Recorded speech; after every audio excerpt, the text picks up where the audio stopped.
बिस्मिल्लाहिर्रहमानिर्रहीम। अस्सलाम वालेकुम व्यूअर्स, उम्मीद है आप सब खैरियत से होंगे। मैं हूँ आपकी होस्ट मुनकदर शफ़क़त और आज हम करने जा रहे हैं एक शॉर्ट से नावल की रिकॉर्डिंग जो है कि तो मेरे ही थे इस कलम माहीन जलानी। तो सबसे पहले I am super excited. I don't know what's the story, I literally don't know. So मुझे भी आपके साथ ही पता चलेगा। तो अगर आप चैनल पे न्यू तो सबसे पहले चैनल को सब्सक्राइब कर दो, बेल आइकन को लास्ट में हिट कीजिएगा। और हाँ, अगर ये नावल आपको पसंद आ रहा है तो लाइक कमेंट एंड शेयर तो बनता ही है, और कमेंट्स में लास्ट में बताइएगा कि ये नावल कैसा है और इसकी स्टोरी आपको कैसी लगी। और बाकी कल भी सर की एपिसोड भी आएगी, डोंट वरी। अगर तुम पास होते तो करम की इंतहा करते, तुम्हें पलकों पे रखते हम, तुम्हें दिल में बसा लेते। अगर तुम रूठ जाते तो तुम्हें कितना मनाते हम, तुम्हारी गलतियों को भी हंसी में हम उड़ा देते। अगर अपनी खता होती तो खुद को ही सज़ा देते, मगर ये सब जभी होता अगर तुम पास होते तो। ऐसे अस्पताल में दवाई लेने में खासी देर हो गई थी, जल्दी जल्दी अस्पताल से बाहर निकलने लगी। अभी से रिक्शा भी ढूंढना था। मामा मामा मामा, अभी वो रिक्शे के इंतज़ार में खड़ी यहाँ वहाँ देख रही थी कि एक बच्ची के रोने की आवाज़ इसके कानों में पड़ी। मुड़ कर देखा तो एक प्यारी सी बच्ची रोते हुए अपनी आंखें मसर रही थी। इस साथ ही इस बच्ची पर इसे ऐसा प्यार आया, मोड़ का कदम बढ़ाते हुए इस तक गई। हेलो, बच्ची के सामने वो बैठते हुए इसकी तरफ हाथ बढ़ाया। बच्ची जो सर से रो रही थी एकदम चुप होते अपने सामने बैठी अबाए वाली लड़की को देखने लगी। क्यों रो रही हैं आप? नाज ने अपना हाथ बच्ची के गाल पर रखकर इसके आंसू साफ किए। मुझे मम्मा के पास जाना है। वो बच्ची वापस रोते हुए इसके गले लगी। कहाँ है आपकी मम्मा, बताओ मुझे, मैं आपको लेकर चलती हूँ। नाज को लगा शायद वो खो गई। वहाँ बच्ची ने गर्दन उठाकर आसमान की तरफ इशारा किया। नाज जैसे ही इसकी बात का मतलब समझी, इसके दिल में दर्द उठा था। वो समझ सकती थी इस बच्ची की तकलीफ को। इधर देखें, ऐसे रोते नहीं है, आप तो गुड गर्ल हो ना। नाज ने इसके दोनों गाल चूमे थे। सबकी मामा है, मेरी नहीं है। मैं बाबा से पूछती हूँ और दादों से भी, कोई मुझे नहीं बताता। आप बताएं ना मेरी मामा कहाँ है। बच्ची नाज के नकाब में छुपे चेहरे को छूती हुई बोली, आप मुझसे दोस्ती करोगी? मेरी भी मामा नहीं है। नाज ने एक बार फिर अपना हाथ बच्ची की तरफ बढ़ाया। ओ ठीक है, आज से मैं आपकी दोस्त हूँ। मेरा नाम रबी है, और आपका? आप रहती कहाँ हैं? बच्ची ने रोना छोड़कर फ़ौरन नाज का हाथ थामा। मेरा नाम नाज है और मैं इस्लामिक ऑर्फेंज में रहती हूँ। बिया ने इस बच्ची के हाथ को पकड़कर कहा, अगर मुझे आपसे मिलना हो तो मैं वहाँ आ जाऊँ? रबी आंखें झुकाते हुए बोली। रब्बी, अभी नाज कुछ कहती कि आवाज़ पर टटकी। रब्बी मेरी जान, कहाँ चली गई थी? मैं कब से ढूंढ रहा हूँ आपको। इसके पीछे से आते शख्स ने आकर आकर रब्बी को गोद में उठाया। नाज ने खड़े होकर आने वाले इंसान को देखा तो ऐसे लगा कि ज़िंदगी रुक गई है। ये वक्त, ये दिन, ये सारा मंजर बरका हो चुका है। वो ब्लैक जीन्स पर वाइट शर्ट पहने, हाथ में डॉक्टर्स का कोट डाले, आज भी वैसा ही था। इस शख्स ने एक नज़र बाया पहने सामने खड़ी लड़की पर डालकर वापस रबी को देखा। नास ने फ़ौरन मोड़कर आगे की तरफ कदम बढ़ाए ही थे कि दोस्त। रबी की आवाज़ पर वो वापस रुका, हल्का सा पलटी। मैं आपसे मिलने आ सकती हूँ ना? रबी की सुई वहीं अटकी थी। बिल्कुल, नाज एक लफ्ज़ कहती तेज़ कदमों से वहाँ से निकल गई। रबी ऐसे किसी से बात नहीं करते प्रिंसेस, वजदान खान ने ऐसे गाल पर प्यार करते समझाया। पापा वो मेरी फ्रेंड है, रबी ने वजदान खान को समझाना चाहा। प्रिंसेस पापा की बात मानते हैं, वजदान ने वापस इसे समझाया।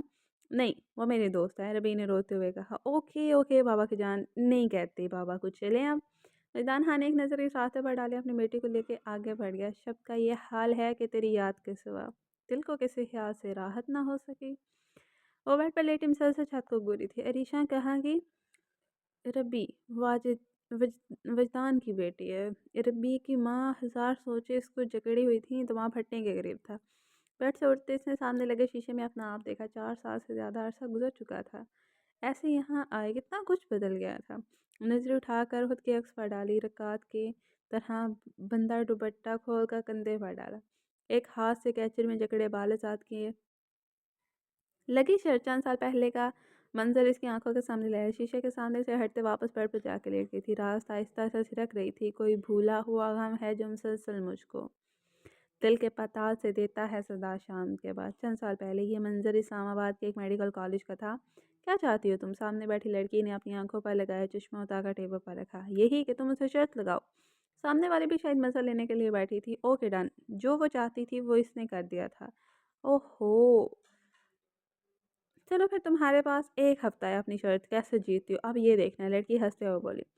ब्यारा राजपूत कभी नहीं हारती, बिया ने कहते उठकर कैंटीन से बाहर निकली। ओए, मुझे लगता है ये जीत जाएगी, दूसरी खड़ी लड़की ने अंदाज़ा लगाया। वो वजदान खान है मेरी जान, ब्यारा राजपूत बिया राजपूत की एक नज़र के लिए चाहे हज़ारों लोग मरते हैं, मगर वजदान खान किसी को आँख उठा कर देखने का कायल नहीं है। देखते हैं वो बिया की बेइज़्ज़ती करता है, किस तरह करता है। अरे तंजिया हँसते हुए बोली, हर एक शेर नहीं हो सकता अच्छा शेर। शायर कुछ बेकार भी बातें करते हैं। इधर हेलो, बिया ने चुटकी बजाकर सामने खड़े लड़के को मुतवज्जा किया। विद्वान खान जो अपने भाई हज़ैफ़ा के साथ खड़ा बुक में से कुछ डिस्कस कर रहा था, वास पर चौंक कर सर उठाया। एक नज़र देखकर इसने वापस सर किताब पर झुका दिया। सर मैं बात कर रही हूँ तुमसे, तुम्हारी हिम्मत कैसे हुई बिया राजपूत को इग्नोर करने की। बिया ने आगे बढ़कर विजदान के कंधे पर हाथ रखकर पीछे की तरफ हट किया। आवाज़ ऊंची होने की वजह से आसपास के सब स्टूडेंट मुतवज्जो रहे थे। मोहतरमा, मुझे आपकी तरफ मुतवज्जा नहीं होना, लिहाजा जाके अपना रास्ता ना पे आप। विजदान सख्त लहजे में कहता हुज़ैफ़ा को लेकर जाने लगा। ओह! तो ये वक़्त भी आना था। एक बात बताओ, तुम में है क्या जो तुम सबसे ऐसे बात करते हो? बिया ने वजदान का तनकीदी जायज़ा लिया। नीली आँखें, खड़ी नाक, गोरा रंग, फुल ब्रेड, ब्राउन पैंट पर ब्लैक शर्ट पहने, एक हाथ में घड़ी पहने और दूसरे से किताबें पकड़े, वाक़ई वो डैशिंग लग रहा था। मोहतरमा, आप में ऐसा क्या है बताएँगी?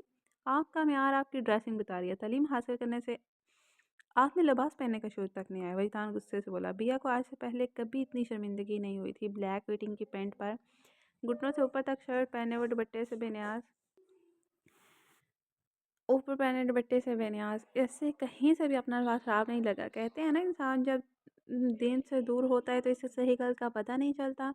तुम शायद कोई मिडिल क्लास हो, मेरी ड्रेसिंग में कोई खराबी नहीं है। बिया ने चटक कर कहा। क्या मिडिल क्लास? हाँ हाँ हाँ, बात सुने मैडम, जिनको खुदा नवाजता है ना, इन्हें अच्छे बुरे की भी पता होता है। लेकिन यहाँ सब बोल्ड है। ज़रा खुद का तनकीदी जायज़ा लें। आपकी ड्रेसिंग आपकी तरबियत का पता बता रही हो। जिन लड़कियों की आंखों में हया ना हो, मैं इनसे बात करना पसंद नहीं करता। वहीदान कहता साइड से गुजर कर आगे बढ़ गया। वहीदान का कहा गया हर लफ्ज़ जैसे मुंह पर थप्पड़ की तरह लग रहा था। इसके बाप ने कभी इसे टोका ना था। वहीदान भी अभी अपनी गाड़ी पोर्च में खड़ी करके अंदर जा ही रहा था कि सामने ही दुश्मन जहाँ टहलती हुई नजर आई। अस्सलाम वालेकुम। वहीदान ने इसके पीछे झुककर सरगोशी की। वो जो अपने ध्यान में चाह रही थी ढलकर मुड़ी। उफ, वजदान अपनी जान निकाल दी मेरी। अरीशा नाराज़गी से बोली। अस्सलाम वालेकुम। सलाम का जवाब देते हैं पागल लड़की। वजदान ने हल्की से चपेट ऐसे लगाई थी। वालेकुम सलाम। अरीशा ने सर झुकाते हुए कहा। एक कप चाय मिलेगी, सर में दर्द हो रहा है। वजदान ने अरीशा का दुपट्टा वापस इसके सर डालते हुए कहा, जो गर्दन झुकाने से गिर गया था। जी मैं बस अभी लाई। अरीशा सर हिलाते अंदर की तरफ बढ़ी। अच्छा सुनो, कमरे में दे जाना, मैं फ्रेश होने जा रहा हूँ। वजदान स्माइल लेते इसके बराबर से गुजरा। अरीशा ने जाते वजदान को देख के लंबी सांसें और इसके पीछे चल दी। हमेशा ही ऐसा होता था कि इसके साथ वजदान के सामने आते ही इसकी अपनी सांसें बंद होने लगती थी। आपकी चाय। अरीशा ने सामने ड्रेसिंग के सामने खड़े वजदान को कहते चाय मेज़ पर रख दी। Thank you. अम्मी कहाँ गई होंगी? कहीं गई हुई हैं? वजदान ने चाय का मग उठाते हुए पूछा। भूपो जान अंकल के साथ गई हुई हैं। अरीशा ने बाल कान के पीछे से। अच्छा। वजदान चलता हुआ सोफे पर जा बैठा और सर पीछे टिकाकर आंखें बंद करें। आपकी तबीयत ठीक है? अरीशा काफ़ी देर बाद होश चबाती हुई बोली। तुम्हें क्या लगता है बीवी? वहीदान ने आंखें खोलकर सीधा होते हाथ की मुट्ठी बनाकर इस पर थोड़ी रखी। आप डिस्टर्ब लग रहे हैं। अरीशा वहीदान के ऐसे देखने से गड़बड़ाई। मगर मैं तो सही हूँ बीवी। वहीदान ने चाय लबों से लगाई। आप मुझे बीवी क्यों कहते हैं? अरीशा ने बेचारगी से पूछा। तो और क्या सास कहूँ? वहीदान ने इसकी बेतुकी बात पर बिगड़ा। नहीं, मेरा मतलब है कि नहीं, मतलब कुछ नहीं। अरीशा ने जब कोई बात ना बनी तो भागने लगी। हाँ, अभी तो मेरी सल्तनत में हो, तो इस वजह से तुम कहीं नहीं जा सकती। वजदान ने फ़ौरन से उठते अरीशा की कलाई पकड़ी। वजदान, अरीशा के मुंह से बेसहायता सदा निकली। थक गया हूँ यार, आज सिर्फ 5 मिनट। वजदान कहते अरीशा को सीने से लगाए खड़ा रहा। अरीशा सांस रोके वजदान के साथ लगी खड़ी थी। वजदान ने कभी ऐसी जिसारत नहीं की थी। इसका दिल तेज़ी से धड़क रहा था। ठीक 5 मिनट बाद वजदान ने अरीशा को खुद से दूर किया। अब तुम सांस ले सकती हो। वहीदान ने अरीशा की बंद आंखें किए देख मुस्कुराहट दबाते हुए कहा। वहीदान के बाद अरीशा ने झट से आंखें खोली और 2 कदम दूर होते दरवाजे की तरफ भागी। बीवी। अभी अरीशा ने दरवाज़ा खोला ही था कि वहीदान के बाद पर पलटी। कल शॉपिंग पर चलेंगे, तैयार है ना? 2 दिन बाद 3rd एनिवर्सरी है, सेलिब्रेट करेंगे। वहीदान अरीशा को आंख मारते हुए हंसा। अरीशा जब वहीदान की बात सुन रही थी, वहीदान की आखिरी हरकत बाद शफाक से बाहर निकल गई। पीछे वहीदान खिलखिलाकर खुलकर हंसा था। वहीदान और अरीशा का निकाह 3 साल पहले हो चुका था। अरीशा अपने माँ बाप की इकलौती बेटी थी। 2 साल पहले इसके माँ बाप का प्लान क्रश में इंतकाल हो गया था। इसलिए अरीशा 2 साल से यहीं थी, मगर इनकी रुखसती में भी टाइम था। एक शख्स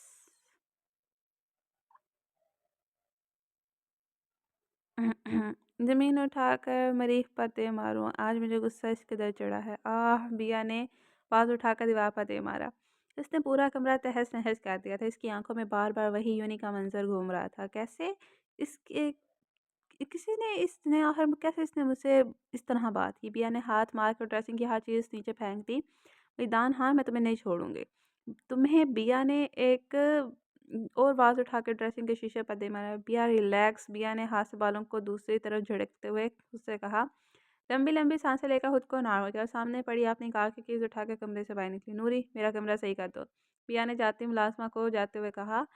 जी ठीक है, मुलाज़िमा सर हिलाती हुई चलेगी। क्या हंगामा मचा हुआ है? क्यों तोड़-फोड़ कर रही हो तुम? नीचे लाउंज में बैठी इसकी सौतेली माँ ने नागवार से कहा। मैं आप अपने काम से काम क्यों नहीं रखती? सोच समझ कर बात किया करें मुझसे। बिया ने भी मुड़ कर एक नागवार नज़र इन पर डाली। मुफ्त की नहीं आती ये चीज़ें, मेरे शौहर की कमाई से आती हैं। सबा ने गुस्से से कहा। वो आपके शौहर बाद में, पहले बाप है मेरे, समझी आप? बिया डबल गुस्से से चीखी। हाँ, वही बाप ना जो तुम्हें बेटी समझता ही नहीं, है ना? सबा बेगम तंज़िया हँसी। बस इस एक बात ने ऐसे वापस कुएँ में धकेल दिया था। इस एक बात ने ही तो इसकी ज़िंदगी पलट दी थी। किस बात का शोर मचाया हुआ है? बता जब बिया का सौतेला भाई हर उम्र में जितना ही था। बिया ने मोड़ कर सामने मेज़ पर रखा शोपीस उठाकर ऐन सबा के पाँव के पास पूरी कुव्वत से फेंका। या अल्लाह! सुबहान अपनी साड़ी का पल्लू संभालते डर कर पीछे हुई। तुम पागल तो नहीं हो? बदर ने जाती बिया पर पीछे से गुस्सा किया। बिया बिना कान धरे कार को फुल स्पीड में चलाती हवा की तरह वहाँ से निकली थी। खुश मिजाज हूँ इतनी के जोड़ दूँ टूटे थे। हसास हूँ इस कदर कि अपना दिल है पाश-पाश। आँसू लड़क कर तेज़ी से गाड़ी गाल पर बहते थोड़ी-सी नीचे गिरे थे। वो मोहब्बत की मारी लड़की हमेशा से खुद की तस्लील देखती आई। इसका वजूद नाकाबिले कबूल था। हमेशा से राजपूत पेंशन में ये प्रॉपर्टी इसकी माँ की थी। इसके बाप ने लालच में आके इसकी माँ को मार डाला था। 8 साल की बच्ची पर जब अपने बाप की हकीकत आश्कार हुई तो दिल में दर्द।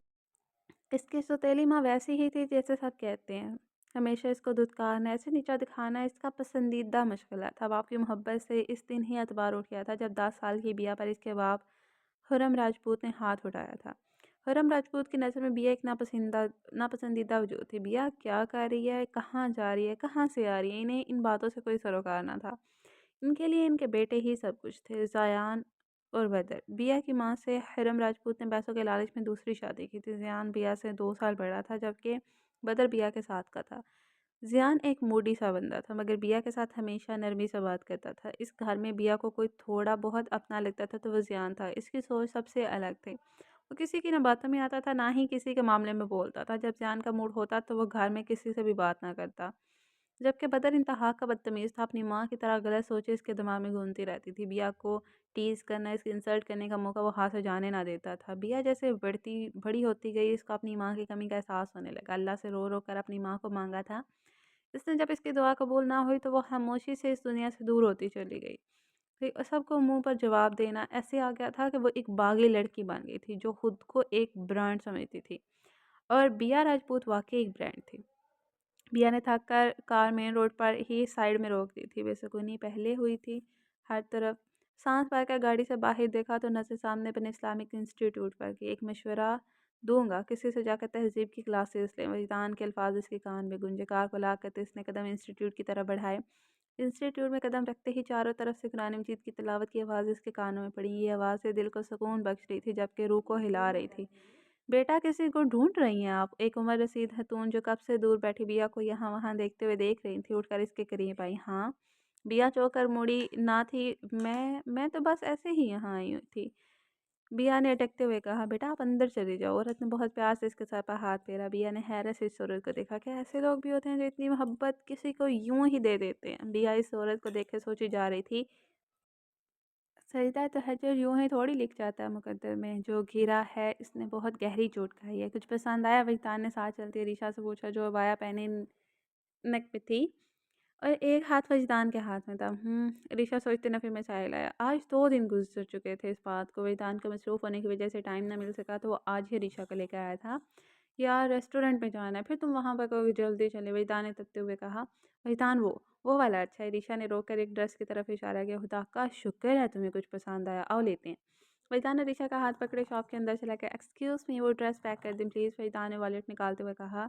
सॉरी सर, वो ड्रेस क्या, हमारी शॉप के तमाम ड्रेस सेल हो चुके हैं। आदमी ने नरमी से कहा। मतलब? वजदान के समझ में नहीं आई थी। सर अभी एक मैम ने तमाम ड्रेस परचेज़ कर लिए, शॉपकीपर ने वाज़ह किया। इसका सेकंड पीस भी तो होगा ना। विद्या ने वापस से इस ड्रेस की तरफ इशारा किया जो अब पैक हो रहा था। नो सर, हमारे पास एक स्टाइल का एक ही ड्रेस होता है। शॉपकीपर ने मार्जर की। ओह! तो ये किसने लिया है? आप बता सकते हैं, मैं इनसे रिक्वेस्ट कर लूँगा। विद्या ने अलीशा की जो कि आँखों में सुर्दापन देखकर कहा, यस सर, वो हैं जो कॉल पर बात कर रही हैं। शॉपकीपर ने दूसरे लड़के की तरफ इशारा किया। Okay, thank you. विद्या ने ऐसे कहते अलीशा को लेकर आगे बढ़ा। एक्सक्यूज़ मी, वहीदा ने थोड़ी देर रुकते लड़की को मुतवज्जो करना चाहा। यस? लड़की ने जैसे मुड़कर अपने पीछे खड़े शख्स को देखा, तो इसके तासर लम्हे में बदले। सामने वाले का हाल भी मुख्तलिफ न था। ओह! मिस्टर वजदान खान अपनी गर्लफ्रेंड के साथ अय्याशी करते फिरे हैं। आप और यूनी में इतना दर्द देते फिरते हैं। पिया ने पीछे खड़ी अलीशा को एक नज़र देखते इसकी नज़र इन दोनों के हाथों पर गई। संभाल के बात करो, वजदान ने गुस्से से कहा। यार, कम ऑन यार। हाँ, हाँ, तुमने गर्लफ्रेंड भी अपने टाइम की चॉइस की है। बीवी वाले। भैया ने याद किया अरीशा के बाया पर चोट की थी। अरीशा इस सबसे अनजान इन दोनों को देखकर परेशान हो रही थी। वैदान ने गुस्से से मुट्ठी बांध की अपने हाथ की। वैसे कितने दिन रहोगे इसके साथ? भैया ने अपने लफ्ज़ों के तेज लिए। वैदान की हाथ बस यहीं तक थी। वैदान ने मुट्ठी खोलकर इसी हाथ का थप्पड़ बिया के गालों पर नक्श किया था। बिया के गाल पर थप्पड़ लगने से सारे बाल चेहरे पर आ गए थे। बिया ने हैरत से सर उठाकर वैदान को देखा। बीवी है ये मेरी। आइंदा अगर तुमने इसके लिए कुछ कहा तो जान से मार दूंगा। मैं ऐसा मर्द हरगिज़ नहीं हूँ जो औरतों पर हाथ उठाते हैं, मगर तुमने मजबूर किया है मुझे। वहीदान सर लहजे में बोला। चलो। वहीदान बिना एक नज़र बिया पर डालते रीशा का हाथ थामकर वहाँ से निकल गया, जबकि बिया वहीं बुत बनी खड़ी पथराई आंखों से ऐसे रीशा के साथ जाते देख रही थी। मोहब्बत की मीम से मंसूब है महबूब मेरा। यूं तो इश्क के काफ में करार भी है और कहर भी है। पिया ट्रांस की कैफियत में घर में दाखिल हुई। आज जो मार्ग में हुआ वो भुलाई नहीं भूल रहा था। नाज, हुरम राजपूत ने सीढ़ियाँ चढ़ती बिया को गुस्से से पुकारा। हुरम राजपूत एक हफ्ते बाद आउट ऑफ कंट्री से आज ही वापस आए थे।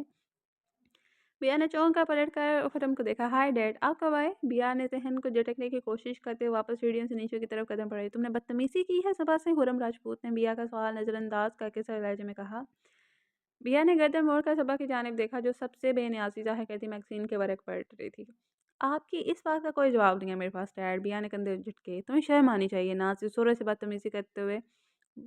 पाला है इसने तुम्हें? खुर्रम राजपूत गुस्से से चीखे। एक सेकंड, किसने पाला है मुझे? उन्हें ना। कम ऑन डैड, मैं खुद ही मार मार के पली हूँ। किसी ने नहीं पाला मुझे, ना उन्होंने ना आपने। बिया ने लहजे पर कंट्रोल किया। Shut up, shame on you. तुमने अपना स्टाइल देखा है बात करने का? सुबह मैगजीन मेज़ पर पटक कर बोली। बिया ने 2 उँगलियों से अपना माथा रगड़ा और बिना कुछ कहे वापस सीढ़ियों की तरफ बोली। वो नहीं चाहती थी बात बढ़े। बिया नाज़, मैं बात कर रहा हूँ तुमसे।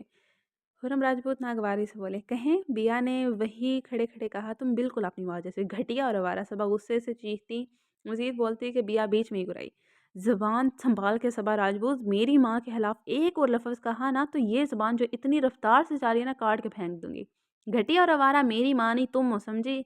इन्हें नज़र नहीं आता हो तो क्या हुआ? मुझे तो आता है ना। मुझे सब नज़र आता है कि तुम कैसे गैर मर्दों में घुसी रहती हो। पिया ने गुस्से से चिल्लाते हुए कहा। नाज़, अपनी बकवास बंद करो, इससे पहले मैं कुछ उल्टा कर बैठूँ। खुर्रम राजपूत दगोदम आगे बढ़े। उल्टा? और क्या करेंगे आप डैड?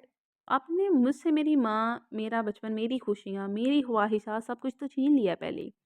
आपको क्या लगता है मुझे नहीं पता कि मेरी माँ कैसे मरी? सब पता है मुझे। मेरी माँ को मारने वाला कोई और नहीं, आप ही हैं। 3 साल के बच्चे से इसकी माँ छीन के आप अपनी हवानियत मुझे बहुत साल पहले ही दिखा चुके हैं। बिया चीख-चीख कर कहती। आखिर में हलक में आँसू अटकने से चुप हुई थी। सबा और खुर्रम बिया के मुँह से हकीकत सुनकर दम साधे खड़े थे। इनके पीछे दरवाज़े में खड़ा ज़ियान भी इस इंकशाफ पर दंग रह गया था। सब कुछ ले लेते आप, मगर मेरी माँ को क्यों मारा आपने? क्या बिगाड़ा था आखिर मेरी माँ ने आपका? बिया सीढ़ियाँ उतरती एक दफ़ा फिर इनके मुकाबले आ गई थी। खुर्रम राजपूत बिना कुछ कहे बिया की आँखों में देख रहे थे। कैसे ज़िंदा हैं आप अभी तक मेरी माँ को मार के? रूह मलामत नहीं करती, ज़मीर नहीं झंझोड़ता? अगर नहीं तो आपका दिल मुर्दा हो चुका है डैड। पिया नफ़ी में सर हिलाती भागती हुई सीढ़ियाँ चढ़ते अपने कमरे में गायब हो गई थी। समंदर सारे शराब होते तो सोचो कितने फ़साद होते। गुनाह ना होते, सवाब होते तो सोचो कितने फ़साद होते। किसी के दिल में क्या छुपा है ये तो रब ही जानता है। दिल अगर में नकाब होते तो सोचो कितने फ़साद होते। थी खामोशी हमारी फितरत जो चंद बरस में निभ गई। जो हमारे मुँह में जवाब होते तो सोचो कितने फ़साद होते। इनकी नज़रें ना देख पाई अच्छाइयाँ हमारी। हम जो सच में खराब होते तो सोचो कितने फ़साद होते। इन्हें अपने किए पर शर्मिंदगी थी, ये वो किसी को बता ही नहीं सकते थे। इसलिए खुर्रम राजपूत खामोशी से बिना किसी की तरफ देखे अपने कमरे की तरफ बढ़ गए। ज़ियान दरवाज़े से हटता अपनी माँ के करीब आकर रुका। ये नाज़ जो कह के गई है गया, क्या ये सच था? ज़ियान अपनी माँ की आँखों में देखकर सवाल किया। नहीं, नहीं, दिमाग खराब हो गया इसका। न जाने क्या-क्या हाँका चली है। तुम जाओ, जाके आओ, आराम करो, मैं ज़रा पार्टी से होकर आती हूँ। सबा ने अपनी साड़ी का पल्लू सही किया। आपके सिर्फ डैड के साथ होना चाहिए, ज़िया ने उखड़े लहजे में कहा। क्यों? सही है वो, तुम जाओ मैं भी जा रही हूँ। ज़िया सबा ज़ियान को ऊपर भेजती बाहर निकल गई। ज़ियान सर टेक कर अपने कमरे की तरफ चल दिया। कई सालों बाद वो मुसल्ला बिछाए अपने रब के सामने झुकी।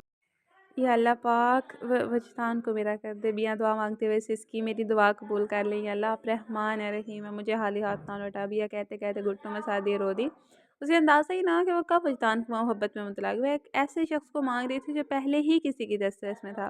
वजदान भाई, एक लड़की भागती हुई वजदान की तरफ बढ़ी। वजदान को जो कॉरिडोर से गुजर रहा था आवाज़ पर पलटा। जी, वजदान ने फ़ौरन एहतराम में नज़रें झुकाई। भाई वो मुझे ये टॉपिक समझना था, अगर आप फ्री हैं तो प्लीज़ समझा दें, कल मेरी प्रेजेंटेशन है। लड़की ने भी नज़रें नीचे रख के बात की। कोई बात नहीं बेटा, मैं समझा देता हूँ। विद्या ने बुक पकड़ कर ऐसे समझाना शुरू किया। दोनों आमने सामने हो के काफ़ी फासले पर खड़े थे, मगर फिर भी हाथ में गिलास पकड़े दूर बैठी बिया की आंखों में खून उभर आया था। अपने गिलास पर मजीद गिरफ्त मजबूत की तो गिलास छनाके से टूटकर बिया का पूरा हाथ खून से रंग गया। तुम्हें कोई और देखे तो जलता है दिल, बड़ी मुश्किलों से फिर संभलता है दिल, क्या क्या जतन करते हैं तुम्हें क्या पता। हमें तुमसे प्यार कितना है ये हम नहीं जानते, मगर जी नहीं सकते तुम्हारे बिना। आसपास बैठी इसकी दोस्तें खुश गप्पों में मसरूफ थी कि आवाज़ पर एकदम से बिया ने की तरफ देखा तो उठकर इसकी तरफ बढ़ी। बिया, ओह माय गॉड, ये क्या किया तुमने? उफ, इतना खून निकल रहा है। बिया के दोस्त ने मुख लाकर बिया का हाथ पकड़ा। बिया की आंख में से एक आंसू निकल कर गाल पर बह गया था। सब समझ रहे थे कि हाथ की तकलीफ की वजह से बिया का आंसू निकले, मगर सब हकीकत से नावाकिफ़ थे। बिया झटके से अपना हाथ आज़ाद करवाती उठकर कैंटीन से बाहर की तरफ बढ़ी। क्या समझते तुम खुद को, हाँ? बिया ने वजदान का बाजू पकड़कर अपनी तरफ मरोड़ा। बिया का खून भरा हाथ वजदान के बेदाग सफ़ेद शर्ट पर छप गया था। क्या मसला है तुम्हारे साथ? वजदान ने चौंक कर पहले बिया के हाथ को देखा, फिर गुस्से से बोला, तुम हो मसला, तुम हो मेरा मसला। तुमने वापस अपना वही हाथ वजदान के सीने पर आकर ऐसे बेशद अकेला।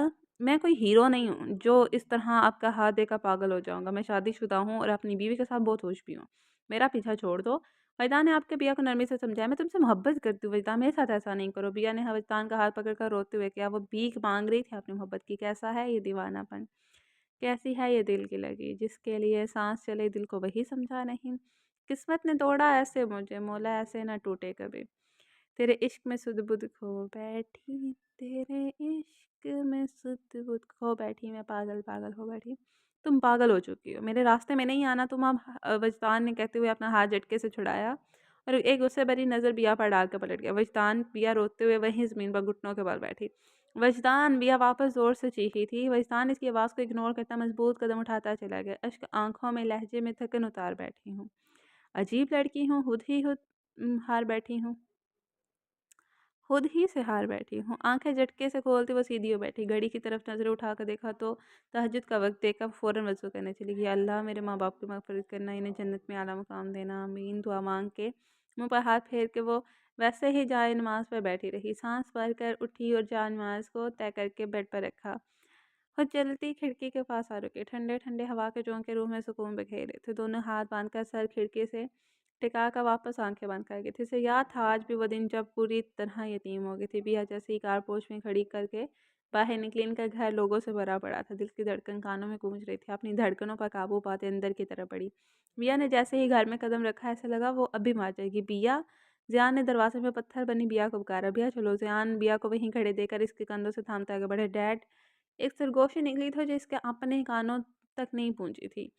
डैड भी एकदम से ज़ोर से चीखी, हिरम के पास भागती हुई पहुंची। डैड, डैड प्लीज़ ऐसा नहीं करिए, मुझे मुझे यकीन नहीं करिए, आपके अलावा और कोई नहीं है मेरा। डैड प्लीज़, मैं मर जाऊंगी, आप इस तरह नहीं कर सकते। कभी कभी मेरी कोई ख्वाहिश पूरी करनी करी आपने, आज बस ये बात मान लें। प्लीज़ उठ जाएं। उठे ना, क्यों नहीं उठ रहे ना, उठे ना। बिया बुरी तरह चीखी, आपा खो रही थी, झंझोड़ रही थी, मगर कब कोई वापस आया है खुदा के पास जाके।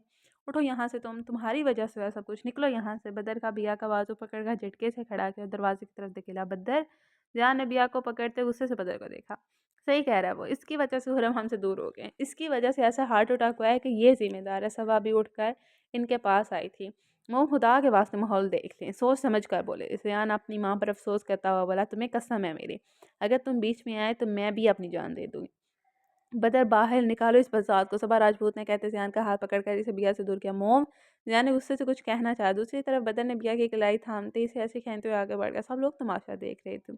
बदर छोड़ो मुझे, एक दफ़ा डैड को देखने दो प्लीज़। जियान, बदर, या रोते हुए पहली दफ़ा बदर से मिन्नतें कर रही थी, जान से फ़रियाद कर रही थी, मगर सब बेसुध था। बदर ने झटके से इसे घर से बाहर रोड पर धकेला। अपनी शक्ल नहीं दिखाना तुम, जिससे तुम्हारा रिश्ता था वो अब नहीं है इस दुनिया में। बदर ने बेहिस्से से कहते मेन डोर बंद कर दिया था। बदर, दरवाज़ा खोलो, मुझे देखने दो एक दफ़ा डैड को, मैं चली जाऊँगी फिर। बिया रोते हुए दरवाज़ा पीट रही थी। दरवाज़ा न खुलने की सूरत में बिया वहीं साइड दीवार में लग कर बैठ चुकी थी। 1 घंटे बाद हुरम की तदफीन के लिए ले जाया गया। वो हाली-हाली आँखों से सबको दूर जाता देख रही थी। बादल गरजे और बारिश तेज़ी से शुरू हो गई। बिया काफ़ी देर बैठने के बाद उठ खड़ी हुई और एक साइड से चलना शुरू हो गई। बिया काफ़ी देर बैठने के बाद उठ खड़ी हुई और एक साइड चलना शुरू हो गई थी। माउथ दबा के साथ वो बस चलती जा रही थी। रात के 9 बज रहे थे। थक-कर वो रोड के स्टेप पर घुटनों बचा रख के बुरी तरह रो दी। वो काफ़ी देर से यूँ ही बैठी रोती रही और कर भी क्या सकती थी। एक्सक्यूज़ मी, अपनी करीब आवाज़ पर बिया झटके से उठकर 2 कदम दूर हुई। सामने खड़े वजदान को देखकर रूह फना हो रही थी। वजदान जो यहाँ से गुजर रहा था, एक लड़की को इस तरह बारिश में बैठी देख छतड़ी लेकर कार से बाहर निकल कर इस तक आया था, मगर सामने बिया को देखकर इसे हैरत का झटका लगा। आप यहाँ इस वक्त इस हाल में? वजदान बिया के डरने को नोटिस कर गया था। बिया खामोशी से वापस बैठ गई। बिया, आप उठें, चलें, मैं आपको घर छोड़ देता हूँ। वजदान ने नरमी से कहा है। ऐसे आज बिया का हुलिया पहले से काफ़ी बेहतर लगा। वो जीन्स या शर्ट की बजाय काले रंग की शलवार कमीज में भी थी, जिसका दुपट्टा भी इसने ठीक से ओढ़ा हुआ था। आप जाएँ यहाँ से। बिया काफ़ी देर के बाद बोली, मैं नहीं जा सकता आपको इस तरह छोड़ के, ज़िद छोड़ें, चलें प्लीज़। वजदान ने अपनी बात पर ज़ोर दिया था। बिया पूरी भीग चुकी थी बारिश में। वजदान की आंखें झुकी हुई थीं। वजदान मोड़ कर वापस अपनी कार तक गया था। दरवाज़ा खोल कर इसमें रखा अपना कोट उठाया, दरवाज़ा बंद करके वापस बिया के पास आई। ये लें आप। वजदान ने नीचे देखते हुए कोट बिया की तरफ बढ़ाया। बिया ने नज़र उठाकर वजदान को देखा और हाथ बढ़ाकर कोट थाम दिया। बिया, बारिश और तेज़ हो रही है, प्लीज़ चल लें, रात बहुत हो रही है। मैं आपको नहीं छोड़ सकता इस तरह। वजदान बिया को न उठते देखकर फिर बोला। बिया उठकर खामोशी से वजदान की कार के पीछे वाला दरवाज़ा खोल के बैठ गई। एड्रेस? वजदान ने कार स्टार्ट करते हुए पूछा। TC road. बिया ने कार से बाहर देखते हुए कहा। खामोशी फैली हुई थी, बस बाहर से बारिश की बूंदों की आवाज़ इस खामोशी में खलल डाल रही थी। 20 मिनट के बाद वजदान ने वहाँ कार रोकी। बहुत शुक्रिया, अब आप जा सकते हैं। बिया कार के दरवाजे खोलकर बाहर निकल गई। रोड क्रॉस करते हुए अंधेरे में गायब हो चुकी थी। बारिश होने की वजह से लाइट दूर दूर तक न थी। वजदान गहरी सोच में बैठा रहा। गुरूर, अनाक, अकड़ कुछ भी नजर न आया था, जिससे बिया में सर झटक कर कार दोबारा स्टार्ट की तो कार की रोशनी हर सू फैल गई थी। वजदान ने दोबारा सर घुमा के देखा, मगर वो कहीं ना थी। सांस भर के वो गाड़ी आगे बढ़ा गया था। बिया ने जैसे ही दस्तक दी, फ़ौरन ही दरवाज़ा चाक हो गया था। जी बीबी कहें। वो कोई 10-12 साल का बच्चा था। मैं अंदर आ सकती हूँ? बिया ने इजाज़त ली। जी आ जाएँ। बच्चा फ़ौरन साइड पर हुआ। कौन है? शान। अंदर से एक औरत की आवाज़ आई। अम्मा जान, कोई आप ही हैं? बच्चा अंदर की तरफ भागा। अच्छा, कौन सी आप ही? और बाहर आते हुए अस्सलाम वालेकुम बेटा। आप? औरत बिया को पहचान गई थी। वालेकुम सलाम। आपने कहा था मैं यहाँ कभी भी आ सकती हूँ, तो मैं, बिया बोलती हुई रुक गई। बेटा खड़ी क्यों? आओ अंदर। औरत ने बिया को अंदर आने की दावत दी। बिया ने झुककर सैंडल से अपने पाँव आज़ाद किए और अंदर की तरफ बढ़ गई। शान, जाके मदीहा को बुला के ला। अम्मा जान शान को बोलती तख्त पर बैठी। बैठो। अम्मा जान ने अपने बराबर में बिया को इशारा किया। बिया झिझकते हुए बैठ गई। मेरा नाम ज़ैनब है, सब मुझे अम्मा जान कहते हैं। आपका नाम क्या है? अम्मा जान ने अपने बारे में बताया। मेरा नाम बिया नाज है। बिया ने उँगलियां चढ़ाते हुए कहा। माशाल्लाह। और बेटा, वालिद क्या कहते हैं आपके? अम्मा जान ने बिया के सर पर हाथ फेरे। इनका इंतकाल हो चुका है। बिया ने नज़रें ज़मीन में गाड़ दी। माफ़ करना बेटा, अल्लाह तुम्हारे वालिद को जन्नत में जगह दे। कब हुआ इंतकाल? अम्मा जान हाथ उठाकर दुआ की। आज। बिया ने बेजान लहजे में कहा। अम्मा जान ने हैरत से सर उठाकर बिया को देखा। क्या मुझे यहाँ जगह मिल सकती है? बिया ने पहली दफ़ा सर उठा के इन्हें देखा था। ये घर तुम्हारा है। अम्मा जान हल्के से मुस्कुराते इसके सर पर हाथ रखा। अस्सलाम वालेकुम। अम्मा जान अपने बुलाया। दोनों ने कदम मोड़ कर दरवाजे से अंदर आती लड़की को देखा। पीले रंग के सादा से सूट में दुपट्टा रकत की तरह ओढ़े वो हुई शक्ल थी। वालेकुम सलाम। हाँ मेरा बच्चा, ये बिया है, इसे अपने कमरे में ले जाओ। अम्मा जान ने बिया की तरफ देखा, मोहब्बत से कहा। अस्सलाम वालेकुम, मेरा नाम मदी है। लड़की ने बिया की तरफ देखा, खुशी से कहा। वालेकुम सलाम, मेरा नाम नाज है। बिया ने भी वैसे ही जवाब दिया। आए आप मेरे साथ। मदीहा ने बिया को चलने का कहा। जी, बिया सहलाती खड़ी हुई थी। आपको मुझसे कोई सवाल नहीं करना? मैं कहाँ से आई? कुछ भी। बिया ने अम्मा जान की तरफ देखकर सर झुकाया। बिल्कुल नहीं। अम्मा जान मुस्कुराई। आप मुझे बुरा क्यों नहीं कह रही? बिया ने आंसू पिए। मैं कौन होती हूँ तुम्हें बुरा कहने वाली? क्या पता मुझसे ज़्यादा अल्लाह को तुम हँसी। तो अम्मा जान मुस्कुराते हुए कहा। मैंने बहुत गुनाह किए, अल्लाह पाक मुझसे नाराज़ हैं। शायद मैं एक लंबे अरसे नमाज नहीं पढ़ी, अपने रब के आगे नहीं झुकी। गुरूर, अना, अकड़ थी कल तक मुझ में, और आज मैं खाक हूँ, बेसुकून हूँ। ज़िंदगी तंग होती जा रही है मुझ पर। अल्लाह मुझे मुझे अल्लाह के करीब होना है। बिया की आंखों से टप टप आंसू गिर रहे थे। ठोकर लगी है तुम्हें, मगर अल्लाह ने तुम्हें गिरने नहीं दिया। इसने तुम्हें थाम लिया है, तुम्हें चुन लिया है खुदा ने, और जिसे चुन लिया जाता है बस वही खुदा के करीब हो जाता है। बेशक अल्लाह जिसे हिदायत दे सो वही हिदायत पाने वाला है, और जिन्हें वो गुमराह कर दे वह सो वही हसारा उठाने वाले हैं।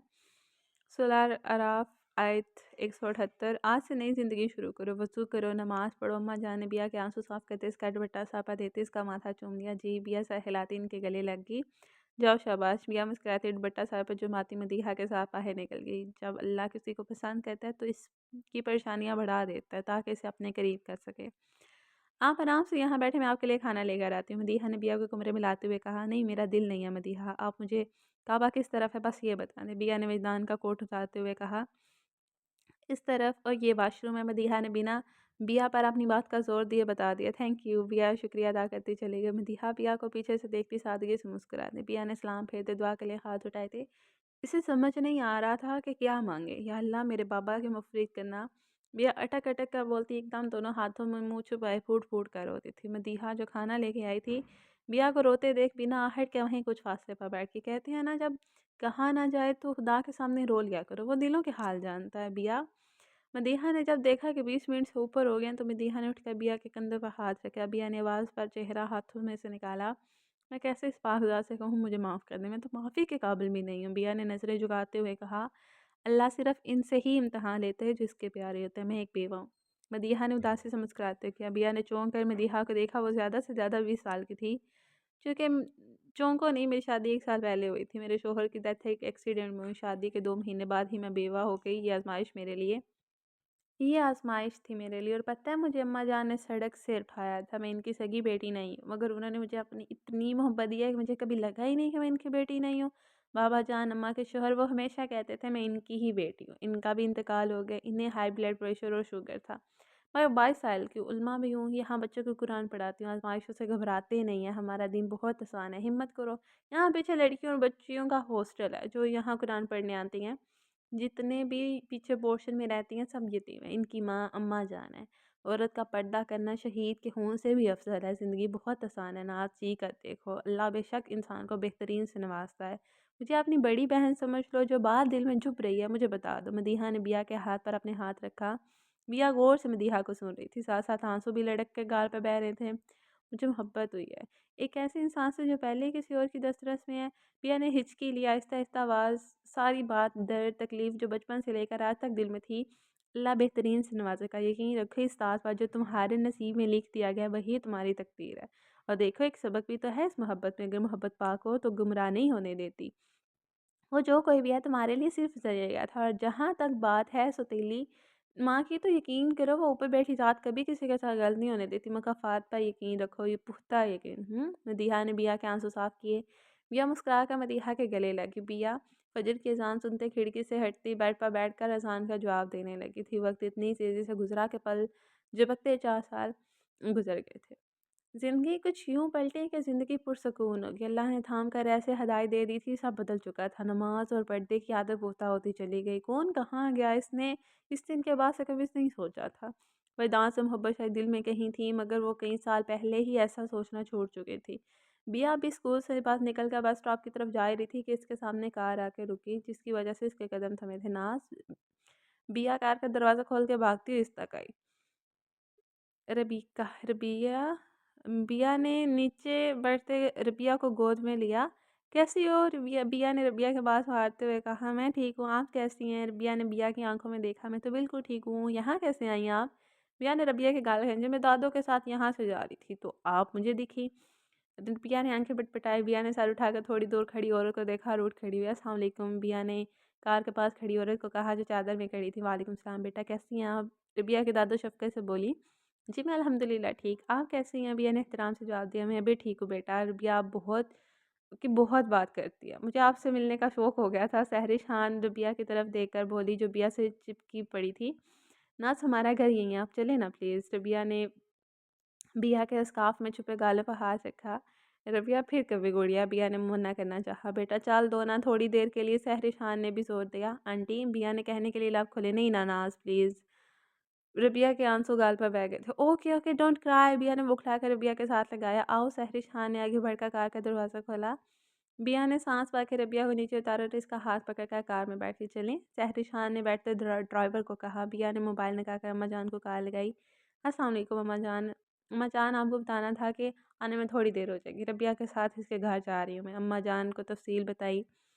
जी ठीक है अम्मा जान, खुदा हाफ़िज़। पिया ने कहा ख़त्म करके मोबाइल वापस बैग में डाला। बेटा आप नेक उतार सकते हैं, यहाँ कोई नहीं। सहरी शाह ने अपने आईये से कहा। रबिया अभी भागते हुए अपने कमरे में गई थी। बिया ने सर हिलाकर नकाब हटा लिया। सहरी जो बिया को ही देख रही थी, बिया का चेहरा देखकर बुरी तरह चौंकी। बेटा यकीन करिए आप मेरी दोस्त और नंद आयशा में बहुत मिलती हैं। सहरी ने मुस्कुरा कर कहा। आपके चौंकने की बारी बिया की थी। आप मेरी मामा को कैसे जानती हैं? बिया ने हैरत से कहा। क्या क्या मतलब? सहरी जो उलझी। आयशा मेरी मोम का नाम है। बिया ने इनकी नासमझी पर कहा। तुम्हारे वालिद का नाम खुरम तो नहीं? सहरी सोफे से उठी। जी। बिया भी इनको उठते देख खुद भी उठी थी। या अल्लाह बिया तुम जिंदा हो? सहरिश ने आगे बढ़कर बिया को गले लगाया। जी। बिया ने नासमझी से पूछा। तुम बैठो मैं आती हूँ। सहरिश ने बिया को कंधे से थाम कर सोफे पर बैठाया और खुद वहां से चली गई। ये तुम्हारी मोम है आयशा और ये तुम्हारे वालिद है खुरम। सहरिश ने बिया को एल्बम खोल कर दिखाना शुरू किया। अम्मा अपनी माँ की तस्वीर देखकर बिया की आंखें आंसू से भर गई थी। न जाने कितने साल की थी जब आखिरी बार अपनी माँ को देखा था। कि इनकी शादी कैसे याद तो नहीं, मगर एक दो ली थी इस वक्त। आंटी ये मैं रख सकती हूँ प्लीज़? पिया ने तस्वीर एल्बम से निकाली। ज़रूर क्यों नहीं? सैडिश इसके अंदाज पर मुस्काई। मैं और आयशा बचपन से दोस्त थे, स्कूल कॉलेज यूनी हम साथ ही थे। मेरी शादी यूनी के दूसरे साल में ही हो गई थी बिलाल से। शादी को 2 साल हो गए थे। एक बेटा बच्ची मेरी गोद में था। तब हमारा फाइनल ईयर था जब खुरम ने अचानक से पूरी यूनी के सामने आयशा को प्रपोज़ किया था। आयशा इसे बिना जवाब दिए ही वहाँ से आ गई थी। अगले दिन खुरम अपनी भाभी के साथ बिलाल के पास आया था। खुरम मिडिल क्लास फैमिली से था। ना इसके माँ बाप थे ना कोई बहन, सिर्फ एक भाई था जो शादीशुदा था। आयशा ने सोचकर हाँ कर दी कि इससे शादी तो करनी तो खुरम से ही कर ले। वो बहुत खुश थी शादी के बाद। अचानक अम्मी के इंतकाल ने बिलाल और आयशा को चुप कर दिया था। आयशा कुछ महीने बाद ही ठीक होने लगी थी, मगर बिलाल नहीं हो पा रहे थे। इसलिए आयशा ने कहा कि हम बाहर शिफ्ट हो जाएं। आयशा के काफ़ी ज़ोर देने पर बिलाल हमें लेकर बाहर चले गए थे। 2 साल तक तो सब कुछ ठीक बिल्कुल ठीक रहा। तब तुम आई और अचानक से आयशा ने राब्ता ख़त्म कर दिया। बहुत कोशिश के बाद भी इसे दोबारा राब्ता मुमकिन ना हुआ।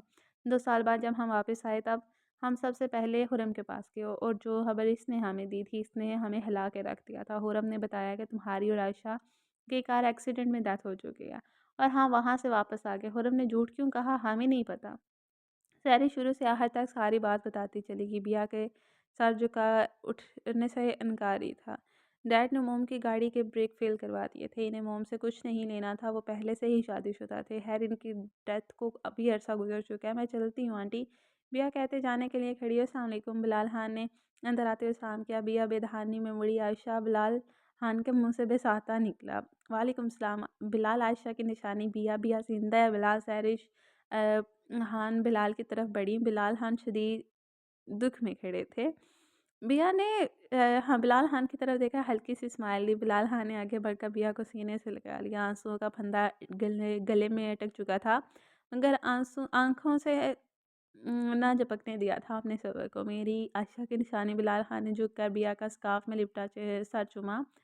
बाबा बाबा बाबा रबिया बाबा बाबा चीखती कमरे से निकल कर दरवाजे की तरफ आ गई थी। बिया ने पीछे होते नेक लगाया था। बाबा की जान वजदान ने घुटनों के बल बैठता रबिया को हुत में समा गया था। मैं जल्दी हूँ अंकल आंटी। बिया ने हल्की आवाज़ में कहा। नहीं बेटा आप कहीं नहीं जाएंगी। बिलाल खान ने फ़ौरन बिया को टोका। अस्सलाम वालेकुम। वजदान बिया को गोद में लेता सबकी तरफ मतवज्जा। बिया ने अपने पीछे वजदान की आवाज़ सुनी। वालेकुम सलाम। आई एम सॉरी अंकल, मगर ये मेरा घर नहीं है। मेरा घर वो है जहाँ मैं रहती हूँ। मैं आपकी मोहब्बत की कदर करती हूँ, मगर मुझे मोहब्बत रास नहीं आती। मैं चलती हूँ, देर हो रही है। बिया नरमी से मुस्कुराते पलटी। आप जा रही हैं? रबिया वजदान की गोद से उतरती बिया के पास आई। जी। बिया ने झुक कर बिया के गाल चूमे। आप मेरी मामा बन जाएं प्लीज़। मेरी मामा नहीं है। रबिया उदास होती बोली। खुदा हाफिज़। बिया हड़बड़ा कर सीधी हुई। वजदान नाज को ज़रा छोड़ाओ। सारी खाने वजदान को कहा। नहीं आंटी मैं चली जाऊँगी थैंक यू। बिया आराम से मना करती हुई वजदान से फासला रखते गुजरती हुई बाहर निकल गई। वजदान ने मुड़कर जाती बिया को देखा। मम्मा कौन है ये? वजदान ने सारी शान की तरफ कदम बढ़ाए। तुम्हारी फुफ्फो आयशा की बेटी है बिया नाज। सरिश ने सांस पा के कहा। मगर ये तो वजदान ने पूछना चाहा। बाद में बात करते हैं, तुम फ्रेश हो जाओ। बिलाल खान बेटे के कंधे थपकते हुए कमरे की तरफ चले गए थे। मुद्दत हुई कि आपने देखा नहीं हमें, मुद्दत के बाद आपसे देखा ना जाएगा। मामा क्या हो गया? आपका बीपी बहुत हाई है 2 दिन से, किस बात की टेंशन है बताएं मुझे। वजदान ने सैरिश के दोनों हाथ अपने हाथों में लिए। वजदान बिया को ले आओ। तुम्हारे डैड भी अजीब तकलीफ से दो चार। इनकी लाडली बहन की बेटी। सैरिश ने आंसू साफ किए। किस हक से मामा, मैं कैसे जा सकता हूँ? आप जाके ले आए ना। वजदान की बात में लॉजिक था। मैं गई थी मगर वो नहीं मानी। कहती है वही इसका घर है। सहरिश ने भीगी आवाज़ में कहा छोड़ दें फिर मामा। वहीतान ने सहरिश को साथ लगाया। वहीतान मैं बिया को तुम्हारी बीवी बना के लाना चाहती हूँ। सहरिश ने नया धमाका किया। व्हाट मामा, आपको पता है ये मुमकिन नहीं है। वहीतान सीधा हो बैठा। रबिया को माँ की ज़रूरत है, तुम्हें बीवी की और हमें एक बेटी की। मान जाओ वहीतान, जाके ले आओ इसे। सहरिश ने आस से कहा मुझे अस्पताल के लिए देर हुई है, मैं जल्दी आ जाऊँगा, खुदा हाफ़िज़। वहीतान सहरिश का माथा चूमकर बाहर निकल गए। अब भी कुछ और तेरी जुस्तजू रुलाएगी, अभी कुछ और भटकना है दर बदर मुझको। दिल के अंदर आग लगाई जा सकती है, दिल वालों से जान छुड़ाई जा सकती है। उसने हंस कर मेरी जानिब देख लिया है, यानी उससे बात बढ़ाई जा सकती है। 7 समुंदर पार तो बातें हो जाती हैं, क्या मासी में काल मिलाई जा सकती है? नहीं, मोहब्बत महंगी पड़ती है तो देखो कोई पुरानी ठीक कराई जा सकती है। दरवाजे पर दस्तक देकर देख लिया है, दरवाजे से टेक लगाई जा सकती है। ज़िंदगी से भी हो हमें कुछ मिल सकता है, जैसे मौत से नींद चुराई जा सकती है। खिड़की खोल के सामने मेज़ पर कागज़ फैलाए हुए स्कूल के बच्चों के पेपर बना रही थी। दुपट्टा वैसे ही अपने मखसूस स्टाइल में बंधा हुआ था। वो मगन से अपने काम कर रही थी। हवा के तेज़ झोंके ने सब उलट-पलट कर दिया था। सब पेपर यहाँ से वहाँ बिखर गए थे। उफ़ अल्लाह जी! मेरे पेपर। बिया तेज़ी से पेपर समेटती उठी और साफ़ा हाथ मारा। इसके 2-3 पेपर उड़कर बाहर जा चुके थे। बिया तेज़ी से नमाज़ की बड़ी सी चादर उठाकर नीचे की तरफ भागी थी। अरे बिया, कहाँ भागे जा रही हो? अम्मा जान ने हैरान होकर पूछा। अम्मा जान, मेरी मेहनत बाहर उड़ गई है, वहीं लेने जा रही हूँ, बस यहीं गिरे हैं और गली में कोई नहीं है ना। मैं यूँ गई और यूँ आई। बिया चुटकी बजाते हुए बोलती बाहर की तरफ बढ़ी। ध्यान से, अम्मा जान ने पीछे से कहा। बिया ने तेजी से सीढ़ियाँ उतर कर दरवाज़ा खोला, बाहर निकली। इस बात से जान के किसी ने दरवाज़ा बचाने के लिए हाथ बढ़ाया ही था। बिया निकलती सामने खड़े वजदान से जा लगी। वजदान के बरवक्त कदम मजबूत कर लेने से दोनों गिरने से बच गए थे। बिया एक सेकंड की तहीर किए बगैर पीछे हुई और बिना सामने वाले को देखे वापस अंदर की तरफ भागकर दरवाज़ा बंद करने लगी। सुने, वितान के मुंह से बेख्तियार निकला। सुनने। बिया जो दरवाज़ा बंद कर रही थी, इसका हाथ सुदा पर थमा। मुझे बिया नाज से मिलना है, मैं इनका कज़न हूँ, आप बुला देंगी? अंधेरा होने के बायस विदान को पता ही नहीं चला कौन है। क्या काम है आपको, कहें? बिया की कुछ ताहिर से बोली। आप भी हैं? वरदान ने कन्फर्म करना चाहा। जी। आवाज़ इतनी थी कि बमुश्किल वरदान तक पहुंची। भैया, मुझे आपसे शादी करनी है। वरदान ज़मीन पर नजरें टिकाए बोला। अल्फाज थे कि क़यामत। भैया की आंख से एक आंसू फिसला। लंबा सांस भरके वह दरवाज़ा बंद करती खुद भी नीचे बैठ गई थी। वरदान ने मुझे देखा नहीं, वो तो मुझे पसंद करते थे, नापसंद करते थे। दुकान बंद हो चुका था। भीगी पलकें एक जगह टेक गई थी। ये थी खुदा की करनी, जैसे चाहा जहाँ चाहा कुछ भी कर दे।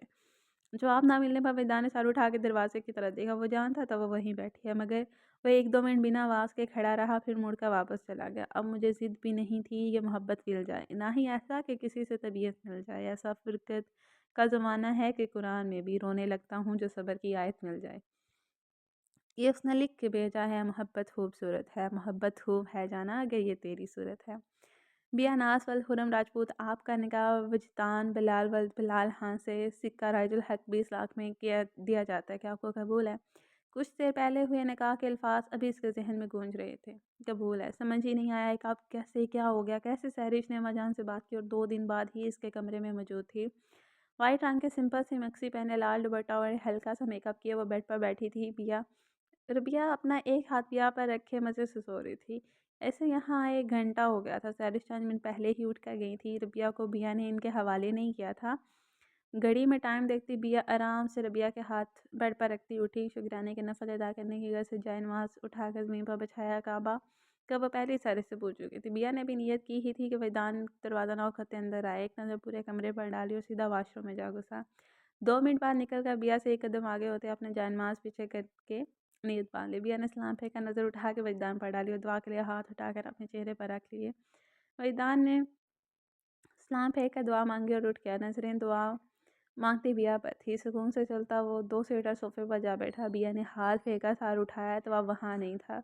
जो नमाज उठाकर तय करती वो इसमें हिम्मत नहीं थी पलटने की।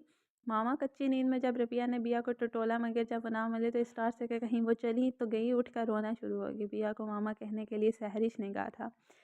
बिया रबिया की आवाज़ पर न जाने पर जायमाश रबा पर रखती तेज़ी से रबिया की तरफ बढ़ी, जबकि वैदान भी तेज़ी से सोफे से उठकर रबिया की दूसरी तरफ आया था। बिया ने रबिया को फ़ौरन गोद में लिया था। मामा मामा रबिया रोते हुए बिया से लिपट गई थी। अपने छोटे हाथ इसने बिया के गर्दन में डाले। जी मामा की जान, मामा यही है। बिया ने रबिया को धबकते हुए एक हाथ से इसके बालों में फेर रही थी। वैदान की नज़रें दोनों पर टिक गई थी। रबिया बिया को देखकर सुकून में आ गई थी। बिया की नज़रें उठी तो सीधा वैदान की नज़रों से टकराई थी। बिया ने रबिया को वापस होते देखकर बेड पर आराम से लेटाया और बेड से उतरी। चाय बनाती है आती है? जब काफ़ी देर दोनों यूं ही खड़े रहे तो वैदान ने गला खनकाते हुए कहा, जी। बिया ने चौंका सा हिलाया। ओके, 2 कप बना कर ले आओ। सीढ़ियों से लेफ्ट एंड स्ट्रेट। वैदान रास्ता समझाकर वहाँ बालकनी में चला गया। बिया हैरत से मुड़कर बाहर निकल गई। बिया इज़्ज़त, बेटा इज़्ज़त यहाँ क्या कर रही हो? बीच में जो कप ट्रे में रख रही थी आवाज़ पर डाल के पलटी। सामने सहरिश खड़ी नज़र आई थी। वो विधान ने चाय का कहा था। बिया ने नज़रें झुकाते हुए कहा, वाक़ई? मगर वो तो कभी किसी के हाथ की चाय नहीं पीता, खुद बनाता है। सहरिश हैरान हुई। अच्छा, बिया ने ताज्जुब किया। अच्छा चलो जाओ, तुम, रात हो रही है। सहरिश ने मुस्कुरा कर कहा, जी। बिया सर हिलाते चली गई।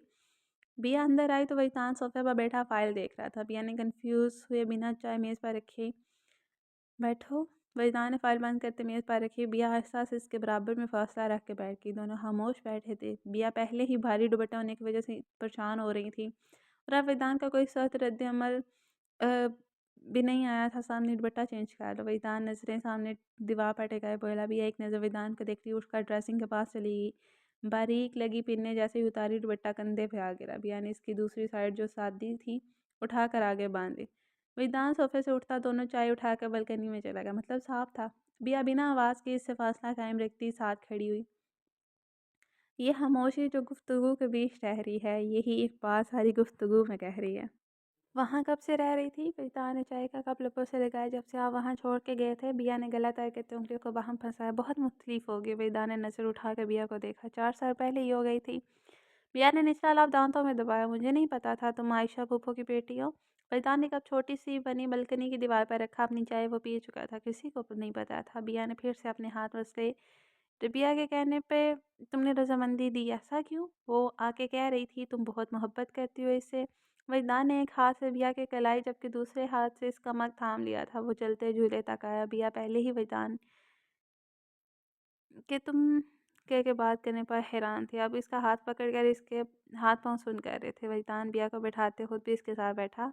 झूला नॉर्मल साइज़ का होने की वजह से दोनों के कंधे एक दूसरे से लगे हुए थे। वो सच कहती है, मैं वाक़ई इससे बहुत मोहब्बत करती हूँ। क्यों कहती हूँ इसका बात का जवाब नहीं है मेरे पास, मगर मैं इस लम्हे की हैसियत को जानती हूँ जब कोई अम्मी माँ को आवाज़ें दे दे कर रोता है, अल्लाह से अपनी माँ माँगता है, मगर इसकी माँ इसके पास नहीं होती। बिया ने हलक में अटकते आंसुओं पर बंद बाँधा। वैदान इसके जवाब में खामोश ही रहा था। एक सवाल पूछ सकती हूँ? बिया ने नज़रें ज़मीन पर गाड़ी। विदान ने ऐसा हिलाकर बिया का कप लबों से लगाया। अरीशा को क्या हुआ था? बिया ने आहिस्ता से कहते सर झुका लिया। विदान ने सामने टकी नज़रें उठाकर बिया को देखा। हुज़ैफ़ा का रिश्ता पक्का करने गए थे हम 2.5 साल पहले। रेबिया 6 माह की थी। मुझे अस्पताल से कॉल आई तो मैं चला गया था। मामा पापा को वहाँ से एक गेट टुगेदर में जाना था तो वो लोग पहले ही निकल गए थे। अरीशा और रफ़िया हुज़ैफ़ा के साथ थी। जब वो लोग घर आने के लिए निकले तब इनका एक्सीडेंट हो गया था। एक्सीडेंट इतना शदीद था कि हुज़ैफ़ा और अरीशा दोनों ही एट अ टाइम, जबकि रबिया पीछे होने की वजह से बच गई थी। रबिया का एक हफ्ते में होश आया था। दोनों की ज़िंदगी इतनी ही थी। वक़्त लगा मगर सब नॉर्मल हो गए। मगर रबिया हसास हो गई। वहीदान आहिस्ता-आहिस्ता कहता चला गया। रबिया के आंसू लड़क के गाल पर बह गए। मोहब्बत के दूर हो जाने का रोग जानती थी वो। मैंने कभी ये दुआ नहीं की कि आप रिशा से दूर हो। बिया ने भारी आवाज़ में कहते आंसू साफ़ किए। वहीदान ने गर्दन मोड़कर बिया को देखा। इसने ऐसा कभी सोचा भी नहीं था तो वो क्यों सफाई दे रही थी? वहीदान की नज़रें खुद पर मरकूज़ देखते बिया ने अपनी नाम पलकें उठाईं। बिया पलकें झुकाकर झूले से उठकर आगे बढ़ी ही थी कि इसके हाथ की उँगलियां वजदान ने पकड़ लीं। बिया की आंखें आहिस्ता से बंद हुई और मोती टूट कर गिरे। वजदान चाय का मग रखता उठकर बिया के पीछे खड़ा हुआ। मेरा खुदा गवाह है, मैंने एक सेकंड के लिए भी कभी ये बात नहीं सोची। वजदान बिया को अपनी तरफ घुमाता हुआ बोला, मेरी बीवी हो तुम। तुम्हारी माजी की हैसियतें तकलीफ़ों को ख़त्म नहीं कर सकता, मगर मेरा वादा है मैं कभी तुम्हें तुम्हारा माजी याद नहीं करवाने दूंगा। तुम्हारा आज और आने वाला कल में खुशियों के अलावा कुछ नहीं होगा। मैंने ये शादी किसी दुआओं में आके नहीं की, खुशी से की है। वजदान ने बिया के चेहरे को अपने हाथों में बड़े यकीन से कहा था। चाँद की रोशनी दोनों पर पड़ती सामने बनी दीवार पर एक हसीन मंज़र पेश कर रही थी। वजदान ने झुककर एक अकीदत से भरा लम्स बिया के माथे पर छोड़ा था। बिया की आंखों से आंसू बुरी तरह गिरे थे। बस वजदान ने बिया आहिस्ता से बिया को सीने से लगाया। वहीदान के साथ लगने की देर थी कि बिया इस तरह टूट के रोई कि हिचकियाँ बन गई थी। वहीदान ने बिया की कमर को आहिस्ता से गिरफ्त में लिया था। मेरा बचपन से कोई नहीं था। सौतेली माँ ने कभी मोहब्बत से नहीं देखा, कभी भूखा रखती, कभी स्टोर में बंद कर देती। डैड ने कभी प्यार से नहीं पुकारा था, कभी भूले से भी साफा हाथ नहीं रखा था। बदर ने हमेशा मेरी तस्लीम की, मोहब्बत ही तो चाहिए थी, और तो कुछ ना मांगा था। पूरा बचपन मेहरामियों में गुजरा है। वक्त ने बदतमीज और बागी कर दिया। पिया रोते हुए बोलते चली जा रही थी। पिया थक कर चुप हुई। रोने की वजह से आंखें भारी हो रही थी। कुछ ही देर बाद पिया का वजूद ढीला पड़ गया। वैदान ने आराम से बिया को उठा लिया। वैदान बिया को रेबिया के साथ लेटाकर इस पर कंबल देता उठा। वैदान वापस जाकर सोफे पर बैठ गया। फजर होने में कुछ ही देर थी। कितनी बदल गई थी वो। वैदान ऐसे बता नहीं सका कि वो इसे पहली दफ़ा में ही पहचान गया था जब वो रबिया को चुप करवा रही थी। अरीशा की याद ऐसे आज भी आती थी। दिल में दर्द भी उठता था, मगर बिया अब इसकी बीवी थी। इसके हकूक़ अदा करना, इसे मोहब्बत करना फ़र्ज़ था इस पर। वैदान ने आंखें बंद करके सोफे पर सर टिका लिया। नए सिरे से मुझे भाग गया वो जब भी मिला। उस एक शख्स ने मुझे हर बार मोहब्बत की। दिल करता है हर वक्त तेरे सदके उतारूं। भला इस कदर भी हसीन होता है महबूब किसी का। मजाक के आवाज़ पर बिया की आंख खुद ही खुल गई। आंखें उंगलियों से दबाती उठ बैठी। आंखें जब भी देखने के काबिल हुई तो नज़र सीधी वैदान पर गई। वो आंखें बंद किए बैठा था या सो रहा था वो जान ना सकी। बिया ने वेदांत से नजरें हटाकर रबिया पर डाली। झुक कर इसके दोनों गाल चूमे। मामा की गुड़िया। बिया रबिया को प्यार करती बेड से उतरी। वो वही निकाह खलबाज जेबतन किए हुए थी। आराम से चलती वो ड्रेसिंग रूम में चली गई। चेंज करके वजू करके बाहर निकली तो रेड कलर की सादी लंबी शर्ट और प्लाजो पहन रखा था। चेहरे से टपकता पानी, उठती गिरती पलकें। सामने बैठे वजदान को बर्फ गा रही थी। वजदान उठकर बिया के सामने खड़ा हुआ तो बिया ने चौंक कर सर उठाया। वरदान ने हाथ बढ़ाकर बिया के पलकों पर लटी की बूंद को छुआ। महरम थी वो इसकी, हक था उसका। बिया ने घबरा कर सर झुकाया तो वजदान के लब मुस्कुराहट में डले। नमाज पढ़ के वजदान रबिया के पास जाकर बैठ गया जबकि बिया की दुआ जा रही थी। बिया ने नमाज से फारिग होकर जय नमाज तय किया। अहम वजदान के गला खड़काने पर बिया ने मुड़कर वजदान की तरफ देखा तो रबिया को हुस्से लगाए दूसरी तरफ लेटा इसकी तरफ हाथ बढ़ाए हुए था। बिया चलती बेड के करीब आई और इसका हाथ बढ़ाकर अपने हाथ वजदान के हाथ पर आहिस्ता से रख दिया। बिया के हाथ पर गिरफ्त मजबूत करते इसने बिया के हाथ को हल्का सा खींचा। बिया बेड पर बैठी वजदान के करीब होती इसके सर पर हाथ पर सर रख गई थी। बिया ने वजदान के सीने पर सोई रबिया को झुक कर चूमा। वैसे ही वजदान ने झुक कर बिया के बालों को चूम लिया और दोनों को अपने बाहों में भरता आंखें बंद कर गया था। बिया ने भी सुकून से आंखें बंद कर ली। आगे ज़िंदगी पुरसुकून गुजरने वाली थी, इस बात का यकीन हो गया था इसे। मुझे कुन से कर तू करीब तर, मुझे अपने दर की गदाई दे। मुझे इस जहाँ से गर्ज नहीं, मुझे उस जहाँ की रसाई दे। इसने कहा कि मुझ पर गज़ल दर गज़ल कहो, मैंने कहा कि तुझ पर सहन दर सहन तमाम। चलें वजदान ने कमरे में आते दोनों माँ बेटी को कहा जो एक जैसे कपड़े पहनकर तैयार खड़ी थी। नहीं, आज वजदान के दोस्त की शादी में जाना था। बाबा आप हमारी पिक लें। 6 साल रबिया ने अपनी माँ का मोबाइल लेकर अपने बाबा को पकड़ाया। बिया रबिया के अंदाज पर लब दबा कर हंसी थी। मामा यहाँ आए आप। रबिया ने बिया का हाथ पकड़कर अपने सामने खड़ा किया। बिया रबिया के सामने दुजाना बैठ गई और आंखें बंद करके अपना सर रबिया के सर से टिका दिया था। रबिया ने भी बिया को देख के आंखें बंद करी। वहीदा ने मुस्कुराकर इनकी 3-4 पिक ली थी। आई लव यू मामा। रबिया ने आगे बढ़कर दोनों के गाल बारी बारी चूम लिए थे। आई लव यू टू मामा की जान। बिया ने मोहब्बत से इसे साथ लगाया। हम दोनों भी हैं यहाँ। वहीदा ने अपने 2 साला बेटे की तरफ बढ़ते हुए कहा जो बेड पर खिलौनों से खेल रहा था। वहीदा ने आगे बढ़कर खेलते ही अस्तान को गोद में उठाते हुए इनकी तरफ कदम बढ़ाए थे। वहीदा ने मोबाइल खोलकर चारों की तस्वीर कैमरे में उतारी। ओके बाबा जानी, मैं दान को लेकर जा रही हूँ, आप दोनों जल्दी आ जाएं। रबिया ने जिस दान को जल्दी वजदान से लेकर आराम से मेरा बच्चा देख के जाना, वजदान ने ताकीद की थी। ओके बाबा। रबिया सा हिलाती बाहर निकल गई। जब जब तुम्हें देखता हूँ मुझे फिर से तुमसे इश्क हो जाता है जानम। I want to repeat this line again. जब जब तुम्हें देखता हूँ मुझे फिर से तुमसे इश्क हो जाता है जानम। वजदान ने झुककर बिया के कान में सरगोशी की। अच्छा जी। बिया ने वजदान के गले में हाथ डाले। Thank you. वजदान ने बिया की हथेलियाँ चूमी। किस लिए? बिया उलझी। मेरी ज़िंदगी को हसीन बनाने के लिए। वजदान ने झुक कर बिया का माथा चूमा। बिया मुस्कुरा कर वजदान के गले लगी। मेरे बगैर गलत पड़े जाओगे, तुमसे मेरा रिश्ता ज़ेरो ज़बर का है। ओके जी, हमारा ये नावल जो कि शॉर्ट नावल था ख़त्म होता है। अच्छी स्टोरी थी, नाइस, यानी कि एक मैसेज था इसमें।